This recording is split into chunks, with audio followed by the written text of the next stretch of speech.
This story is titled, My Mom Threw Me Out to Focus on Her New Kids. Now I'm successful. She wants me to pay for siblings' college. Hi everyone, before we dive in, a quick favor.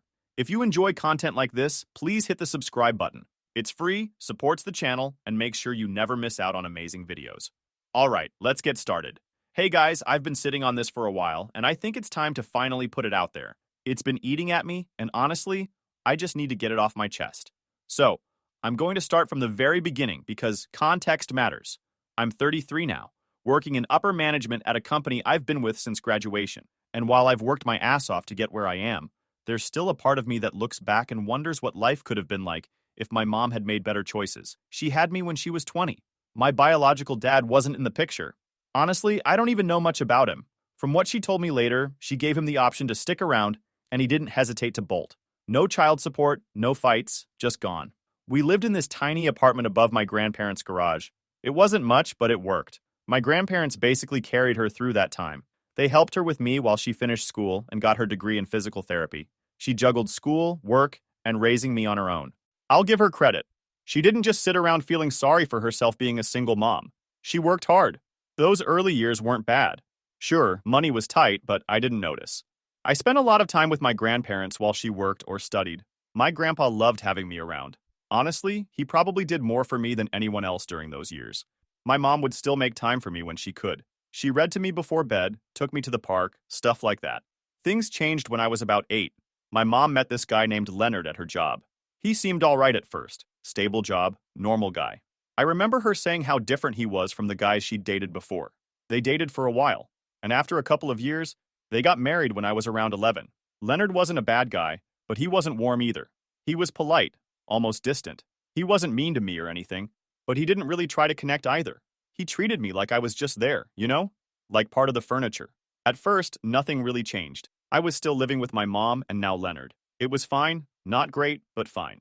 Then, little things started to shift. My mom started focusing more on Leonard and their life together. Dinners became quieter, less about me and more about them. I remember sitting there, trying to join the conversation and being brushed aside like I wasn't even there. I didn't take it personally at first. I figured she was just excited about her new marriage and trying to make it work. But as time went on, it became clear that I was slowly being pushed out of the picture. I tried harder to get their attention.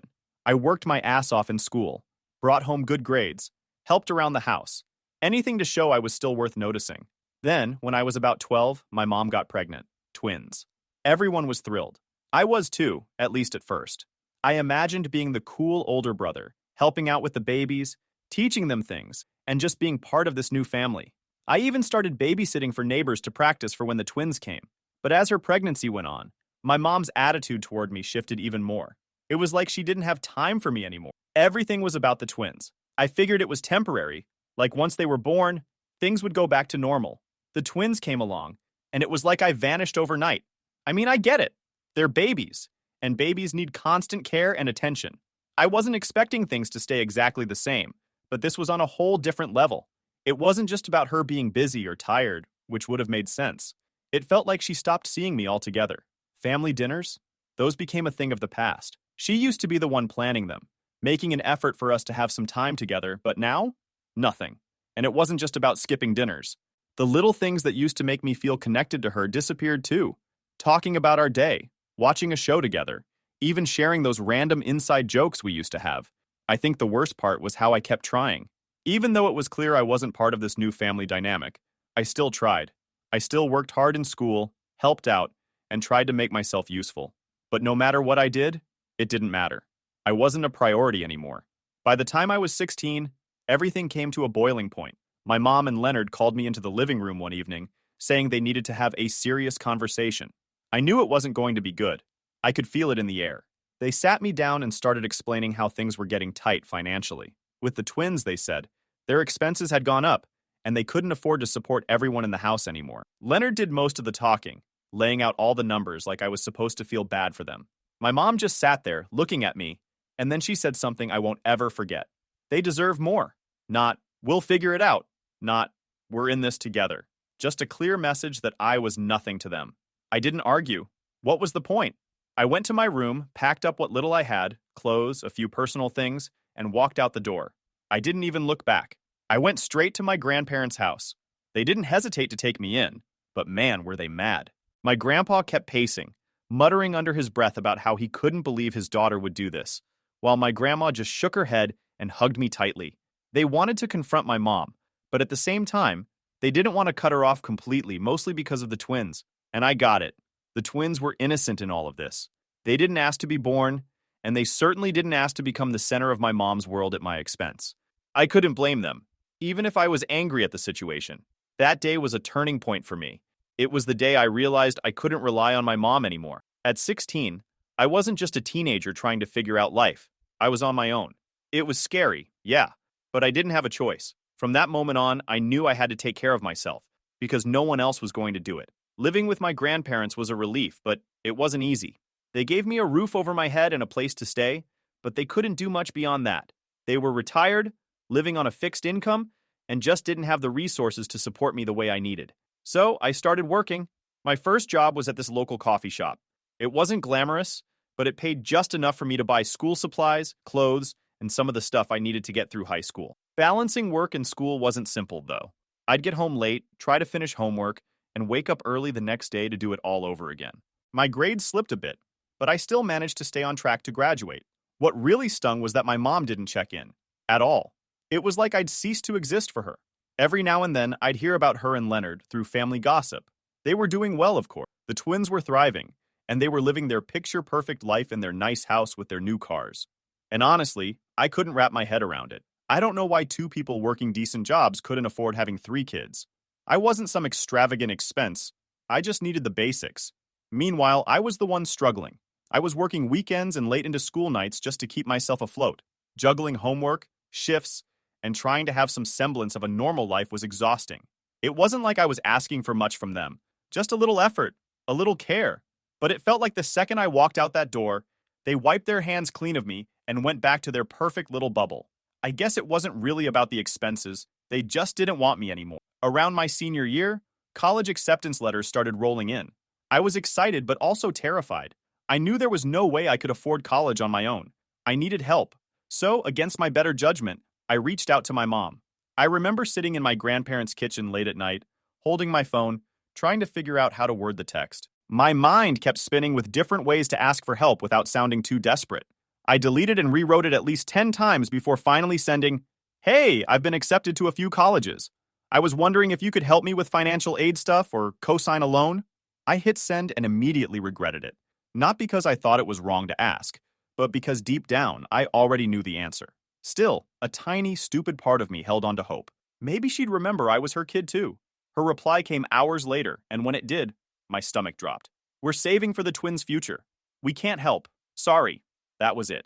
No congrats, no we're proud of you. Just a flat rejection. It shouldn't have surprised me, but it did. Or maybe it just hurt more than I wanted to admit. I stared at the message, trying to process how someone could shut their own kid down like that. It wasn't even about the money. It was the complete lack of care. I sat there feeling like an idiot, wondering why I'd even bothered. I knew I couldn't count on her. I put my phone down, trying to swallow the lump in my throat, but the tears came anyway. I wasn't mad at the twins. They didn't ask for this. But I couldn't help but feel like I'd been cast aside, like I didn't matter. Thankfully, my aunt stepped in. When I told her what happened, she didn't even hesitate. She looked me straight in the eye and said, "I'll co-sign your loans. You just focus on making this work, okay?" She didn't have to do that. She had her own responsibilities and kids to worry about, but she believed in me. She told me she always knew I had it in me to go far, and honestly, that belief hit me harder than the offer itself. At that moment, I made a promise to myself. I wouldn't let her down. I'd work my ass off, not just for me, but to prove that her faith in me wasn't misplaced. My mom might have slammed the door shut, but my aunt? She flung it wide open, and I wasn't about to waste the chance. College was no joke. I hustled nonstop, campus jobs, weekend shifts, and side gigs just to keep myself afloat. I even taught myself web design and started freelancing for small businesses. The work paid well, and I had bills to cover. Sleep became a luxury I couldn't afford, but I didn't care. I had a goal, and nothing was going to stop me. And my mom? Still radio silence. Not a single text or call to check in. Every now and then, I'd stumble across her social media posts. Pictures of the twins at their school plays, their birthdays, or their family vacations to Disneyland. She looked so carefree, like her life was this perfect little bubble. Those posts felt like a dagger straight to my chest. So eventually, I blocked her. I couldn't keep torturing myself by looking at a life I wasn't part of. When graduation finally rolled around, I sent my aunt an invite to the ceremony. She didn't just come, she was beaming in the front row, cheering louder than anyone else when my name was called. My mom. I didn't even bother asking her. If she didn't care about my education when I needed her help the most, she didn't deserve to be there celebrating my success. My aunt, though, she deserved every bit of that moment, because without her, I might not have made it at all. After graduation, the real grind started. I moved to a small city for a job in my field. The pay wasn't great, but it was enough to cover my bills and start chipping away at my student loans. Those first few years were rough. I was living in a tiny apartment with crappy furniture and working long hours just to prove myself. I poured everything I had into that job. I took every opportunity to learn, stayed late to finish projects, and volunteered for tasks no one else wanted. Slowly but surely, it started paying off. I got a promotion, then another, and before I knew it, I was moving up the ladder. By the time I hit my late 20s, I was finally in a good place. I'd paid off a big chunk of my loans, upgraded to a decent apartment, and had some savings for the first time in my life. It felt like I was finally getting ahead. My relationship with my mom was still non-existent. I didn't go out of my way to contact her, and she didn't either. Every now and then, I'd hear from relatives that she asked about me, but it never led to anything. She had her family, and I had my life. I think the hardest part of those years was realizing that she wasn't going to change. Some part of me had always hoped she'd reach out, apologize, or at least acknowledge how she'd treated me, but it never happened. Instead, I learned to stop expecting anything from her. Fast forward at the age of 30, I was in upper management, making more money than I ever thought I would. I kept it quiet, though. I didn't post about it online, didn't tell most of my family. I didn't want to deal with the drama that would come with it. But my aunt, the one who co-signed my loans, was the only one who knew about my promotion. She was proud of me and told me so every time we talked. Unfortunately, at a family gathering, she casually mentioned it to my mom, thinking it might spark some kind of reconciliation. She meant well. She's always been the one trying to keep the peace. But that one comment set off a chain reaction I wasn't ready for. A few days later, there was a knock on my door. I wasn't expecting anyone, so I looked through the peephole. It was my mom and Leonard. I hadn't seen them in years, and I couldn't think of a single good reason for them to be standing on my doorstep. I opened the door, but I didn't step aside to let them in. "What's going on?" I asked. Leonard didn't bother with pleasantries. "We need to talk," he said, shoving his way past me like he owned the place. My mom followed him in without so much as a hello. "We heard about your promotion," Leonard started, his tone sharp and matter-of-fact. "So you're finally doing something with yourself. Good for you. About time, really." I stared at them. No congrats. No small talk after all these, just straight to insults. "Okay," I said slowly. "And?" Mom jumped in. "The twins are starting college soon, and we've hit a bit of a rough patch financially. We figured since you're doing so well now, you could help out with their expenses." I don't remember my reaction back then, but I know that all I did was try to process what's going on. After years of silence, after everything they'd put me through, they had the nerve to show up at my door and demand money? "Are you serious?" I finally said. "Why wouldn't we be?" Leonard shot back. "You're making good money now, aren't you? Don't act like you can't afford it. You don't have kids. You don't have a family to take care of. You've got the money. It's not about whether I can afford it," I said, my voice rising. "It's about the fact that you two have done absolutely nothing for me, and now you're standing here asking for a handout like I owe you something." Mom rolled her eyes. "Oh, here we go," she said, throwing her hands up. "You're going to play the victim again. Poor you. We didn't coddle you enough. You've been holding on to this grudge for years. And for what? Look at you. You turned out fine." "Yeah, because I worked my ass off," I snapped, "with no help from either of you. Do you have any idea how hard it was to get through college without a co-signer? Without any financial support? I made it happen, but not because of you. In spite of you." Leonard smirked. "Oh, come on. Stop acting like you had it so rough. You've got a good job now, don't you? A nice place to live? Maybe you should be thanking us. If we hadn't pushed you out, you wouldn't be where you are today." "Thanking you?" I said, my voice shaking with anger. "You threw me out because I wasn't convenient anymore. You made it clear I didn't matter to you, and now you're here expecting me to swoop in and save the day for the kids you actually cared about? Number absolutely not." Mom's tone turned icy. "You're being selfish," she snapped. "I raised you on my own, worked my ass off to keep you alive, to give you everything you needed. And now look at you. You've got everything you need, and all we're asking for is a little help. They're your siblings. You owe them that much after everything I've done for you." It wasn't just what she said, it was how she said it. Like I should feel ashamed for not immediately bending over backward for her and the twins. I don't owe them anything, I shot back. And I definitely don't owe either of you. You made your choices, and I made mine. You decided I wasn't worth your time or money, and now you're expecting me to put my life on hold for them? That's not happening. Leonard stepped closer, his face hard. You know what your problem is? You've always thought you were more important than you actually are. You think you're better than everyone else just because you made it out on your own. But let me tell you something. You didn't mean anything to this family then, and you don't mean anything now. That hit so bad, but I didn't let it show. Then why are you here? I said coldly. If I don't mean anything to you, why are you standing in my living room begging for money? Mom snapped. Because we didn't want to come here. Do you think we enjoy asking you for help? But the twins deserve a future, and if you weren't so goddamn selfish, you'd see that. But no, you're too busy playing the wounded child to do anything for anyone but yourself. I laughed bitterly. You want to talk about being selfish? You threw your own kid out of the house to make room for your real family. You told me I wasn't worth the effort. And now you want to stand here and talk about what the twins deserve? They deserve better parents. That's not my problem. Leonard pointed a finger at me, his voice rising. You better watch your mouth. We're still your family, whether you like it or not. And family helps family. No, I said firmly. Family doesn't do what you did to me. Family doesn't throw their kid out like trash and then come crawling back when they need money. You're not my family. You're strangers to me. Mom's face twisted in anger. Fine. Be a selfish little brat. But don't come crying to us when your life falls apart. You think you're so much better than us, but you're nothing. You'll always be nothing. That was it. I'd had enough. If you don't leave right now, I said, pulling out my phone. I'm calling the police. Leonard scoffed. Go ahead. Call them. See how that looks. Throwing your own parents out of your house. You're not my parents, I said calmly, my finger hovering over the screen. Not anymore. Mom grabbed his arm, muttering something under her breath. You're going to regret this, she said as they turned to leave. No, I said, shutting the door behind them. I'm not. That was the moment I realized just how much I'd changed. The kid who desperately wanted their approval was gone. I didn't owe them anything, and I wasn't going to let them guilt me into thinking otherwise. After they left, I stood in my living room, phone still in hand, and just stood there. I wasn't upset. I wasn't even angry anymore. I was exhausted.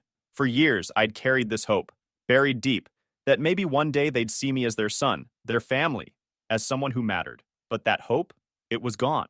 That confrontation slammed the door on any lingering illusions I might have had about them. After that day, I thought I'd seen the last of them. I had made it clear they weren't welcome in my life, and I was ready to move on. But people like them don't take no for an answer. They weren't done trying to claw their way back in, and what followed was nothing short of chaos. A couple of weeks later, I found out from my coworkers that my mom had shown up at my office. I wasn't there. I'd taken a sick day, but she apparently caused quite the scene. She marched in, demanded to speak with me, and when she was told I wasn't there, she refused to leave. She was shouting about family and sacrifices and how you owed her, one of my coworkers said the next day. Security had to escort her out. It was intense. I apologized to everyone, mortified. I made sure to notify HR and told them to add her to the list of people who weren't allowed on the premises. Still, I was shaken. I couldn't believe she'd stoop that low.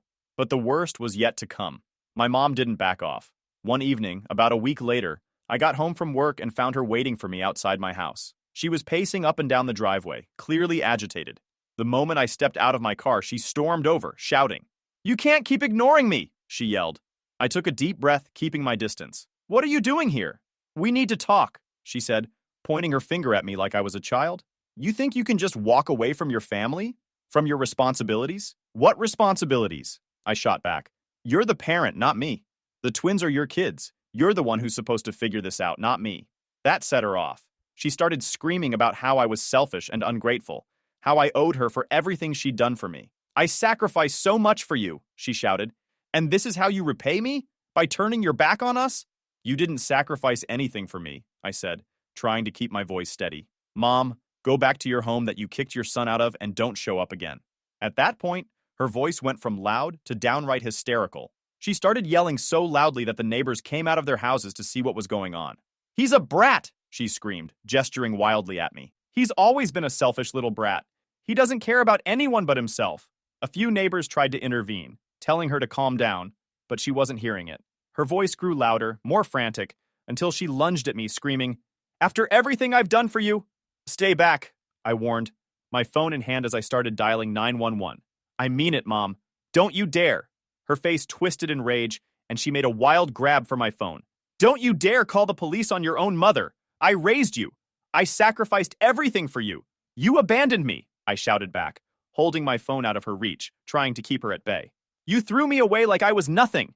It didn't feel like I was arguing with my mom anymore. It was like watching a stranger wearing her face. She was screaming about ingratitude, about family loyalty, while lunging at me, still trying to grab the phone from my hands. Through the chaos, I heard one of my neighbors yelling, "I'm calling the police! Leave him alone!" More neighbors started emerging from their houses, standing on porches or edging closer, watching this surreal scene of a mother physically going after her own child. Finally, someone stepped in and pulled her away from me, just as the sound of sirens cut through the air. She struggled against them, still screaming something incoherent, but the moment was over. As the flashing lights of the police car filled the street, I stood there, shaking, realizing how far she'd gone and how much I couldn't let her back into my life. The next morning, I went straight to the police station and filed a report.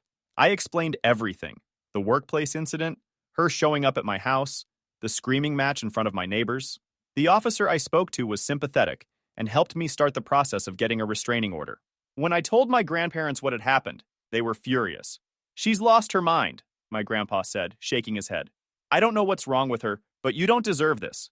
We should have done more for you back then," my grandma added, her voice heavy with guilt. "We thought we were helping by staying close, but we let you face too much on your own. I'm so sorry." I told them it wasn't their fault. They'd done the best they could, and they were the only reason I'd had any kind of stability after my mom kicked me out. They made it clear they were done with her. "We've stood by her through everything," my grandpa said, "but this is the last straw. We're cutting ties." Hearing that was bittersweet. On one hand, it felt like validation. They finally saw her for who she was. But on the other hand, it hurt to know how far she'd fallen and how little she'd cared about anyone but herself. The restraining order was granted a few weeks later, and life finally started to settle down. I poured myself into my career, my house, and the people who truly mattered: my grandparents, my aunt, and my close friends. My aunt, though, she was my rock. She didn't just step in when things got hard. She stayed, and she never made me feel like I owed her anything for it. A few months later, after I'd finally caught my breath, I decided to do something for her. It wasn't about repaying her.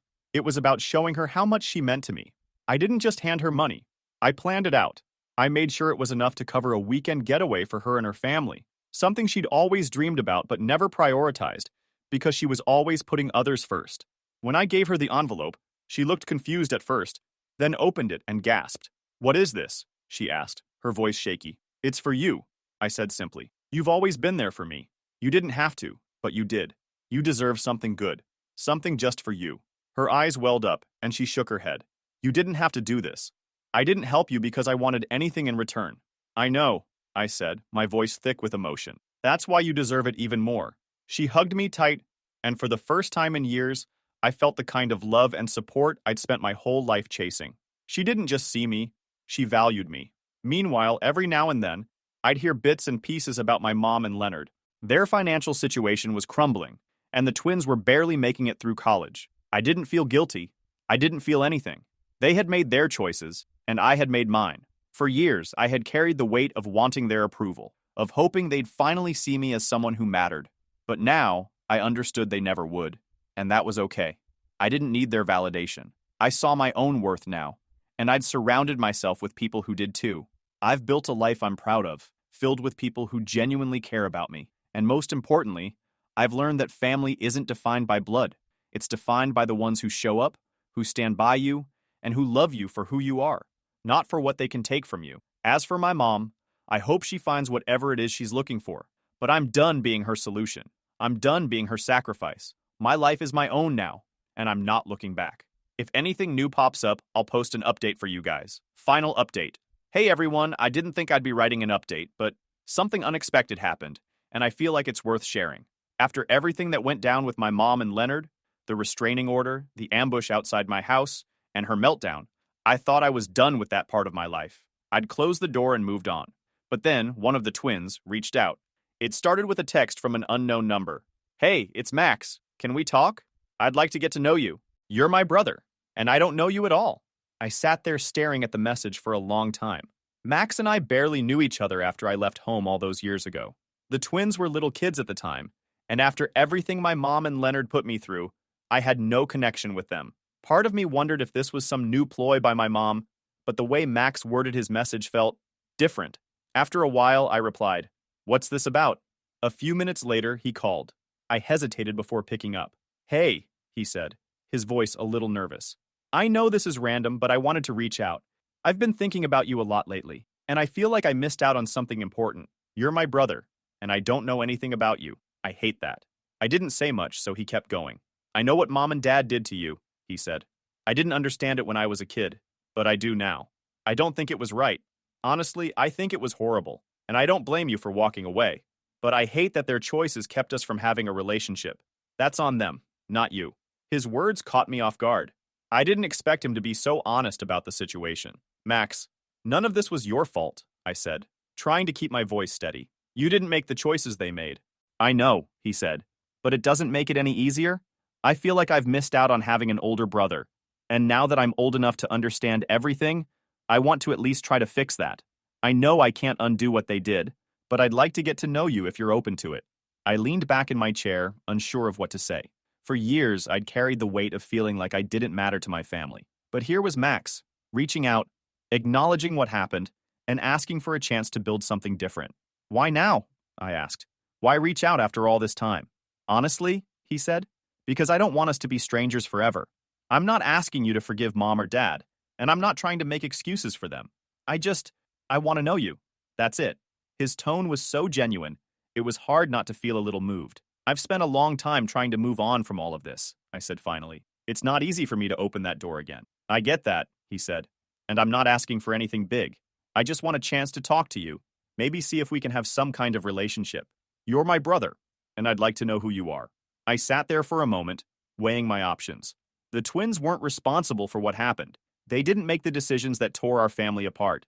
And if Max was making the effort to reach out, maybe it was worth meeting him halfway.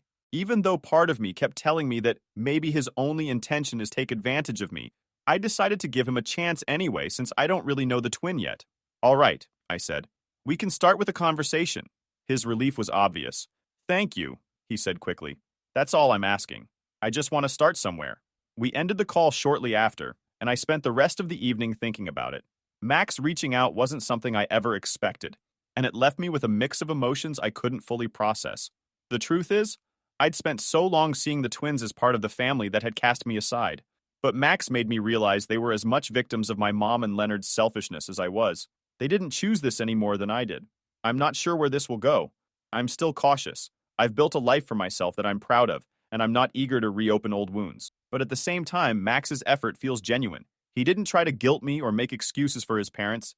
He just wanted to know me. And for the first time, I feel like maybe, just maybe, I could have a relationship with someone from that side of the family. It's a small step, but it feels like progress.